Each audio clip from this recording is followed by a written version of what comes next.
अस्सलाम वालेकुम, सुमी के चैनल पे आप सबका वेलकम है और आज हम बनाने वाले हैं जी मुर्गी पालक। तो चलिए शुरू करते हैं। ये हमने प्याज और लहसुन ले लिया है और उसको हमने छील लिया है।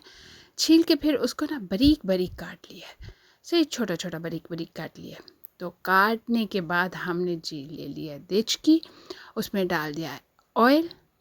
आप बटर डालना चाहो तो वो भी डाल सकते हो, बहुत मज़ा आता है बटर का, लेकिन हम दोनों चीज़ें डाल रहे हैं। तो यहाँ मैंने फिर डाल दिया इसमें प्याज और लहसुन। तो अब हम इसको थोड़ा सा पकाते हैं ताकि अच्छा सारा भुन जाए हमारा जो है ना लहसुन और प्याज जो है। और अगर लगे कि वो थोड़ा जल रहा है तो थोड़ा सा पानी ऐड कर ले, तो साथ साथ भूनते जाएं, तो उससे और ज़्यादा अच्छा हो जाएगा। यहाँ हमने डाल दिए नमक, मिर्च, हल्दी पाउडर, सारे मसाले डाल दिए हैं। डालने के बाद मैंने कुटी मिर्च भी लाल डाली है। तो डालने के बाद अब हम इसको थोड़ी देर और भूनेंगे। अगर ज़रूरत पड़े तो थोड़ा थोड़ा पानी जो है ना वो टेबल स्पून जो है वो डालते रहे और साथ साथ भूनते जाए। तो हमारा मसाला बहुत अच्छा भुन गया तो हमने डाल दिया उसमें चिकन। मेरी चिकन बोनलेस है, अगर आप बोनलेस नहीं यूज़ करते तो हड्डी वाली भी चिकन इस्तेमाल कर सकते हैं। तो बोनलेस जल्दी कुक हो जाती है, हड्डी वाली थोड़ा सा ज़्यादा टाइम लेती है। तो खैर बहुत अच्छी हमारी चिकन जो तैयार हो रही है और उसमें मैंने डाल दी है सूखी कसूरी मेथी। तो वो डाल दिए। डालने के बाद थोड़ा सा भुना भुना है तो फिर डाल दिए स्पिनच। तो पालक जो है मेरी थोड़ी सी उबली हुई है, थोड़ी सी उबाली थी।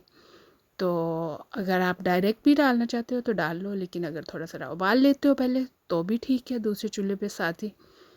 तो ये लीजिए, अब हमने इसको ना अच्छी तरह भूनना है। तो फिर हमने ना भूनते भूनते इसमें डाल देना थोड़ा सा बटर। आप क्रीम भी ऐड कर सकते हो अगर करना चाहो, लेकिन बटर और क्रीम का फ्लेवर जो है वो रियली बहुत ज़बरदस्त होता है स्पिनच के साथ ना, मुर्गी के साथ।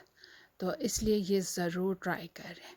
तो खैर अब हम इसको अच्छी तरह हिला के ना, तो इसको ढक्कन दे के ना मैं वेरी लो हीट पे 10 मिनट के लिए इसको पकने के लिए छोड़ दूँगी।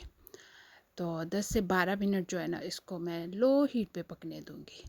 तो फिर जी ये तैयार होगी हमारी चिकन और स्पिनच मुर्गी पालक। तो चले अब इसको सर्व करते हैं। इसको आप रोटी के साथ, नान के साथ या चावलों के साथ खाना चाहो तो खा सकते हो। बहुत मज़ेदार और बहुत ईज़ी रेसिपी है और फटाफट तैयार हो गया है। तो ऊपर यहाँ करके बटर रखें मिडल में और इसको खाएं। चलिए अब आप भी बनाएं और मुझे ज़रूर बताएं कि आपको ये रेसिपी कैसी लगी। चैनल को लाइक, सब्सक्राइब और शेयर ज़रूर कीजिएगा। मिलेंगे न्यू रेसिपी के साथ।